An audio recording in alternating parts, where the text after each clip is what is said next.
మంగళవారం మంచిదా, శుక్రవారం మంచిదా, శనివారం మంచిదా, ఏ రోజు పెళ్లి చేయాలి, ఇవన్నీ నమ్ముతున్నారంటే నేను చెప్తున్నాను, నువ్వెంత ప్రార్థన చేసినా ఎందుకు నీకు జవాబులు రావాలి చెప్పు.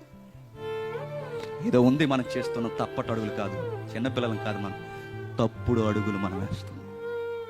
చిన్నపిల్లలు వేసేవి తప్పటి అడుగులు, వారికి నడవడం రాదు కనుక. ఎదిగిన వాడు తేడా నడుస్తున్నాడు, తప్పటి అడుగులు అనరాని చెప్పండి, తప్పుడు అడుగులు.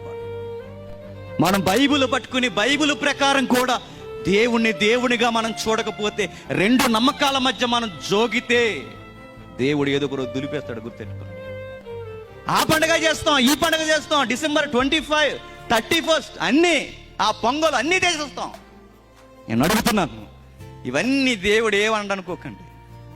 నీ జీవితం ఆయన వాగ్దానం ప్రకారం ఎదిగిపోవాలన్నా, ఆయన ఇచ్చిన వాగ్దానాలు సరిగ్గా నిలబెట్టుకోకపోతే అక్కడి నుంచి పడిపోవాలన్నా, ఈ రెండే నిన్ను బట్టే ఆధారపడి ఉంటా.